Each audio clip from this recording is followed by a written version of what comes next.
અમદાવાદના ઓઢવ સ્મશાન ગૃહમાં મોતનો મલાજો ન જળવાયો હોય તેવી કરુણ ઘટના સામે આવી છે। જી હા, ઓઢવના સ્મશાન ગૃહમાં સૂકા લાકડા ખૂટી જતા મૃતકના પરિવારજનોને ગાદલા અને ટાયરથી અગ્નિદાહ આપવો પડી રહ્યો હોવાની ગંભીર ઘટનાનો વિડીયો હાલ સામે આવ્યો છે, જેમાં તમે જોઈ શકો છો કે મૃતદેહને અગ્નિદાહ આપવા માટે ટાયર ગોદડાનો ઉપયોગ કરવામાં આવી રહ્યો છે। પરિવારજનોનું કહેવું છે કે ગોદડાથી અગ્નિદાહ આપવાના કારણે અંતિમ વિધિમાં 4 કલાક જેટલો સમય લાગ્યો હતો। અગાઉ પણ આ સ્મશાનોમાંથી ઓછા લાકડા આપી વધુ ચાર્જ લેવાનું કૌભાંડ સામે આવ્યું હતું અને હવે આ દ્રશ્યો જોઈ તો એવું લાગે છે કે ઓઢવના સ્મશાન ગૃહમાં એએમસીએ માનવતા નેવે મૂકી હોય। દ્રશ્યો એટલે અમારા એક સંબંધીને અમે અહીંયા કાલે અગ્નિ સંસ્કાર કરવા લઈને આવેલા હતા।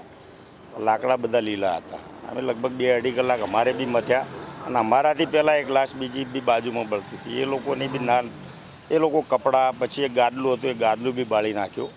પછી એના પછી આ લોકો રિક્ષાની અંદર ટાયર અને ટ્યુબ ભરીને લાયા અને ટાયર ટ્યુબથી બાળી તો પણ એ લાશનો નિકાલ નહોતો। ના, એ તો પેપરમાં લાકડા ટાયરના બી ફોટા એ લોકો એક સંબંધી હતા અમારા, એમણે જ કમ્પ્લેન કરી હતી કે ટાયરના સળગાવતાના ફોટા બી આપે। આજ કહેવાય ને, આ તો શું છે સાહેબ, જુઓ કે આમાં સૂકા લાકડાની આપણે કાયદેસર લોકો પૈસા પણ આપે છે, એવું તો છે ને એક ભાઈ આપણે મફતની અંદર બાળતા હોય છે।